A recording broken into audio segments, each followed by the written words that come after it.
Hi, this is Mr. Sato. Let's talk about hooks. Okay, listen to this. There are three guys stranded on a deserted island. One day, a magic lantern washes ashore, and lo and behold, it contains a genie who grants them one wish each.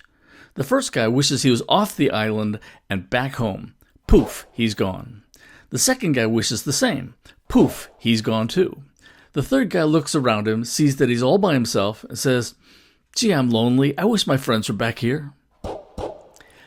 I don't know if you think that's funny. Maybe you don't. But as soon as the joke began, you knew it was supposed to be a joke, right? The situation got your attention. The three guys, the deserted island, and so forth. It set up certain expectations that made you look forward to the punchline. In an essay, the hook is like the setup to a joke. Really, a better metaphor might be the bait rather than the hook. Its purpose is to grab your reader's attention and make him or her want to read what comes next. Sometimes I say that in an academic essay, it's the best opportunity to do a little imaginative writing, because the rest of the essay is mainly analytical in nature. So here are 5 different ways to approach the hook. 1. The inverted pyramid. 2. Fact or statistic. 3. Anecdote or personal experience. 4. Rhetorical question. 5. Bold pronouncement. First, the inverted pyramid. An inverted pyramid is wide at the top and narrow at the bottom. Inverted means upside down. In news writing or journalism, this term means something very different. But for our purposes, essay writing, it means this. You start out with a broad, abstract statement that narrows down to your thesis. So let's say your thesis is something like this. The theme of Macbeth by William Shakespeare is that the truth will eventually come out. We'll use this thesis for all of this video's examples. What's the main idea in this statement? It's that the truth will eventually come out. This is the specific, narrow point at the bottom of your first paragraph. On the pyramid, it goes right here. Above that, before that, is your hook. So talk generally about the truth coming out, not in the book, but in life in general. You might say something like, every one of us has told a lie at one point in our lives. But because lies always contradict something we know to be true, lies are nearly always exposed, revealing the truth beneath them. And then you just need a little transition into your thesis like, Macbeth learns this the hard way. So just line them up. Hook plus transition plus thesis. So this is what your first paragraph will look like. Every one of us has told a lie at one point in our lives, but because lies always contradict something we know to be true, lies are nearly always exposed, revealing the truth beneath them. Macbeth learns this the hard way. One theme in Macbeth, by William Shakespeare, is that the truth will eventually come out.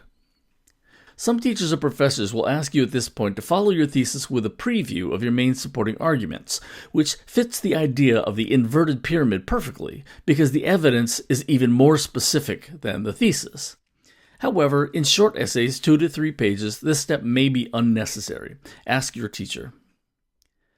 A second kind of hook is the fact or statistic. In this kind of hook, you start with a startling fact or relevant statistic. Again, using our thesis about truth in Macbeth, here's a statistic and transition you might use for the same thesis. People lie in 1 out of every 5 conversations lasting more than 10 minutes, according to Alison Comet, writing for Psychology Today magazine. If Macbeth is any guide, then most of those people are going to get caught, because one theme in Macbeth, etc. A little bit of research can quickly turn up a usable statistic, but remember to cite your source, as I did here, and try to choose a source that you think your teacher will find reliable. Then there's the anecdote or personal experience. An anecdote is a little story designed to illustrate some point you're trying to make. For example, in 1972, President Richard Nixon was running for re-election. Nixon gave the green light to a plan to break into the opposing candidates' offices to steal information to help him get re-elected. But the burglars were caught. If, at this point, Nixon had just admitted what he'd done and fired a few staffers, he'd probably be okay. But instead, he denied it and covered it up, asking the CIA to interfere with the FBI investigation. And because of these 2 investigative reporters, the truth was revealed, and he was almost impeached because of the cover-up, not the original crime. So in 1974, Nixon resigned in disgrace. Then follow this anecdote with that thesis about the truth always coming out. A personal experience hook is usually interesting, but ask your teacher if it's okay to use personal pronouns like I, me, my, and you. An example would be, when I was 16, I dented the door of my mom's car. When she asked me about it, I lied. I was guilty, but I denied it no matter how many times she asked me. It wasn't until I was older that I realized how obvious my guilt had been and that all I accomplished was making my mother trust me less. Next, the rhetorical question. A rhetorical question is when you ask a question to which you don't actually expect an answer, like, have you ever told a lie? Did you eventually get caught? This kind of hook is easy, but as a result, it's often overused and is unlikely to impress your reader, so I advise caution. Still, it can be effective if used with a little imagination or originality. Lastly, the bold pronouncement. If you say you've never told a lie, then you're lying. I found that hook in an internet article at businessinsider.com. Or if your teacher says never to use personal pronouns like you, here's another. Everyone lies, including the person who wrote this sentence as well as the person who's now reading it. But most of those lies will eventually be found out, as the main characters learned in Macbeth. And as always, follow your hook with a transition and a thesis. Now, here are 3 hooks to avoid. There's nothing inherently wrong with the first 2, but they're so boring and overused that you should avoid them like the stomach flu. The first is the dictionary quote. I've seen way too many hooks like this. Webster's Dictionary defines truth as the state of being the case, factual, the body of real things, events, and facts. Like the rhetorical question, this could be used imaginatively, but the dictionary definition hooks I've seen are almost always lazy and unoriginal. Do not use these. In the same vein, the Googled quote is usually copied and pasted without any real thought. If you tell the truth, you never have to remember anything.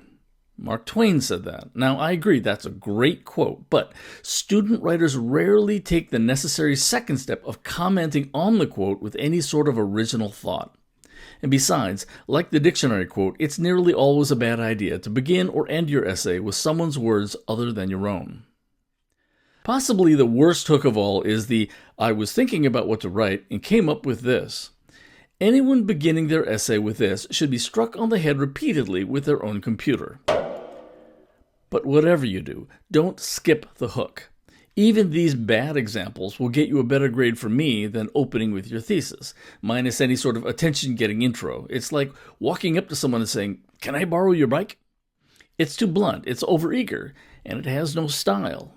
You need to preface it by giving your reader some idea of what's coming. Hey dude, old friend, pal, buddy, I'm in a bit of a situation and I wonder if you wouldn't mind helping me out. That's a hook. If you know how to write an effective attention-getting intro, you're more likely to get your reader on your side, ready to go along with your reasoning and hear what you have to say. And if that reader is your teacher or professor, you're more likely to get a grade with which you will be satisfied.